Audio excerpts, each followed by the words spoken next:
Hey guys, Jared here, Magnetic Men's Club. Thank you so much for tuning in. If you're new here, thank you.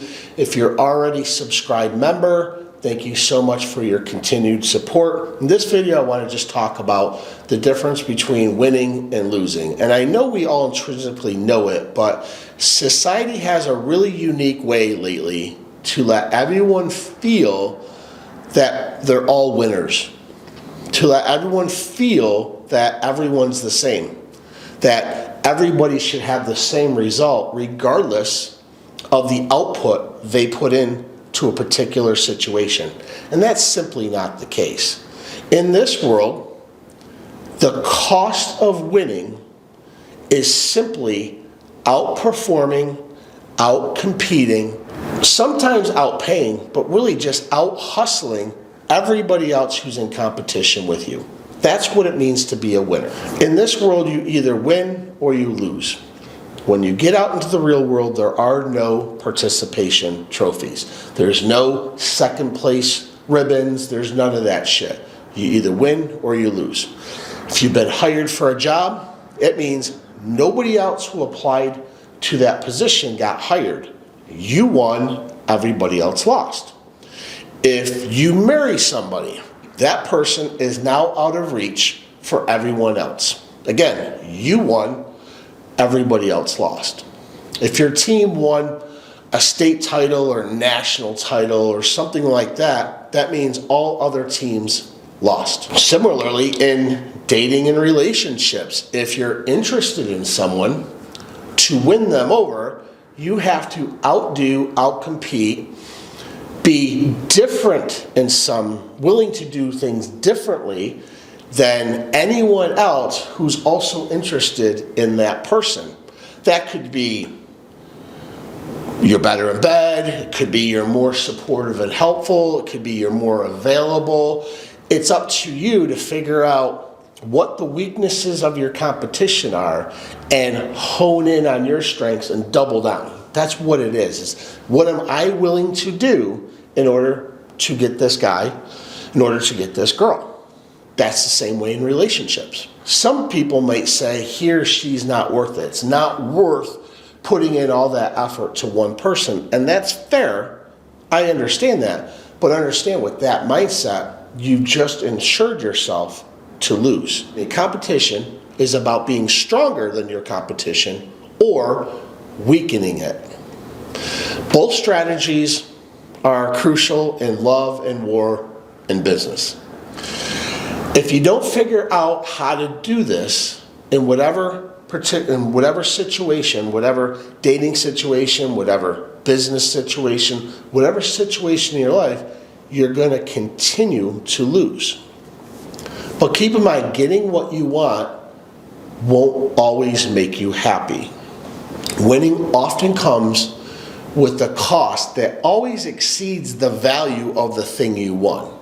In dating, in business, in winning that state trophy, the cost to actually win it far exceeds the value of the thing. But here's the thing, it doesn't mean it's not worth it. It's the transformation that you go through to become more capable than you currently are. That's the value of winners. That's what winners understand. It's who I need to become in order to have that thing. Think of Phelps, the swimmer. He's very lean, very strong, but he outworked and outcompeted every other male swimmer, and he dominated that sport. He dominated the Olympics for what, three different Olympics, something like that? Do you think all the work, all the effort, all the blood, all the sweat, all the money, all of that, do you think it was worth a gold fucking medallion? No, you could buy a gold medallion anywhere.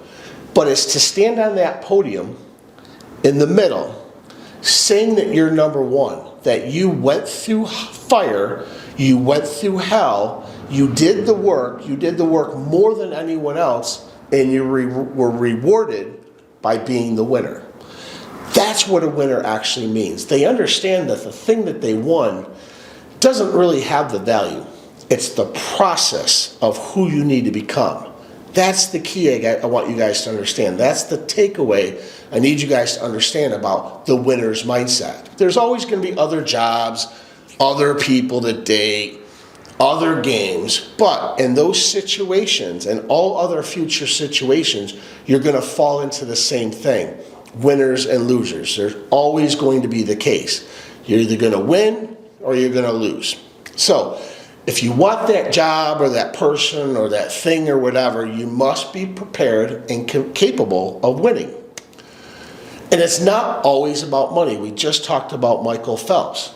He didn't put up a ton of money. I'm sure his parents did, but I'm talking about time, focus, energy. He worked harder. He worked longer. He gave up more of his time and his energy. He sacrificed probably hobbies, leisure time. He probably gave up friends that were holding him down through the years. I'm sure he overcame self-doubt, criticism, solitude, and of course, bodily discomfort. I'm sure he was beaten up in his craft, getting to the gym, swimming all those laps. I'm sure he was sore most of the time. All of these sacrifices was the prize of victory. All of them. All of those sacrifices are the price of victory. Just in the case of buying a home. In order to buy a home, you have to outpay or typically overpay everybody else who's trying to buy that same home. That's it. That's all you have to do. You don't have to be the best looking. You don't have to be the most charismatic. In order to buy that home, you simply have to overpay for that home. If you're the one who overpaid for the home, you won the home. The will to win triggers the process through which you will become more. Mastering this process, pushing through it, sticking with it until you win the real prize. The process often requires more time and effort than anticipated, always. Building a business, you think you're going to be a millionaire in 3 years, it could take you 10 years. But as long as you keep pushing through it, learning new skills, having that winner's mindset that I am not going to quit, I'm going to get better, eventually you will have that successful business. But once you get to that successful business, however you deem that being successful, you're not going to value the actual success of the business. What you're really going to value is who you became through that process of building that successful business. And that can't be taken from you. The business can be taken from you. That gold medal can be taken from you. That house can be taken from you. But the process of becoming, of figuring out who you need to be in order to be that person you want to be, that can't be taken from you. That's priceless. There is no value to that. So if you want to win, be prepared to pay more than everyone else. It's better to give up that desire because all you're going to do is cause yourself pain and anguish, and you're not willing to do what's necessary to achieve it. So you're better off just being satisfied for what you have. My name is Jared Schoonmaker. I hope this video was helpful. If you found it helpful, please hit like, hit subscribe, hit that bell icon so you know when new videos are being dropped. And please leave a comment, good or bad. I'd like to know what your feedback is. With that, have a great day and we'll talk soon.